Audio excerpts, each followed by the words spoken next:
વડોદરા દારૂ તોડકાંડ કેસમાં સાજન આહિરના મોબાઈલમાંથી ચોંકાવનારા ખુલાસાઓ થયા છે। મોબાઈલમાંથી 8 મહિના જૂના બુટલેગર સાથેના સંપર્કના પુરાવાઓ મળી આવ્યા છે।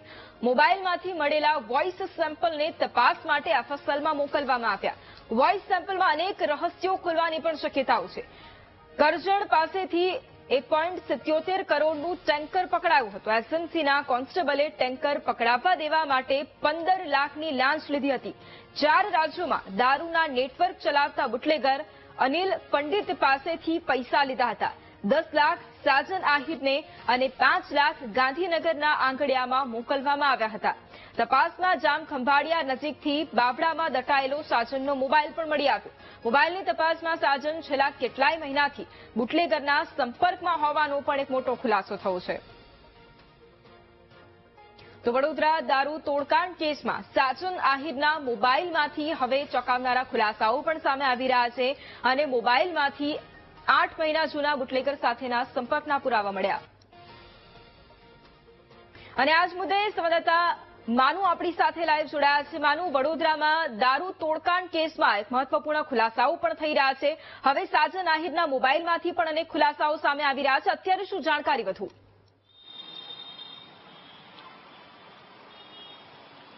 વૈભવ, આ દારૂકાંડ છે એમાં 1,77,00,000નો દારૂ હતો અને એસએમસીનો જે કર્મચારી છે એના દ્વારા જ આ દારૂ ઘુસાડવાનું આખું રેકેટ ચાલી રહ્યું હતું।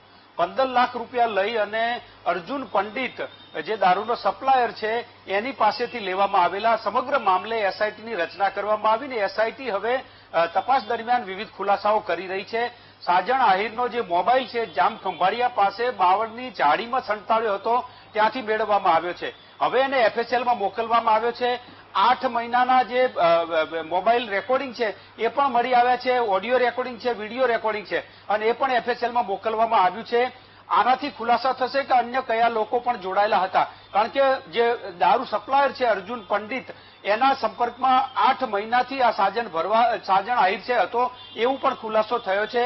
હવે એફએસએલ વિવિધ ખુલાસા કરશે, પરંતુ જેમ જેમ આ તપાસ ચાલી રહી છે એમાં જે 15 લાખ પૈકી 10 લાખ રૂપિયા જે જુનાગઢ મોકલ્યા હતા એ સાજણ આહિર છે એને સ્વીકાર્યા હતા એવું પણ તપાસમાં બહાર આવ્યું છે।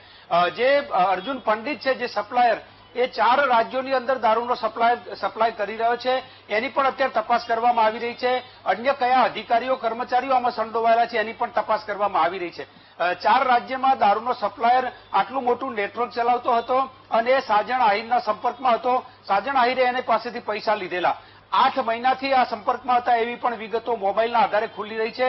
હવે એફએસએલ જ્યારે વધુ ખુલાસા કરશે ત્યારે અન્ય નામો પણ ખુલે એવી શક્યતા અત્યારે દેખાઈ રહી છે। જી વૈભવી। જી બિલકુલ, આભાર માનું તમામ જાણકારી માટે।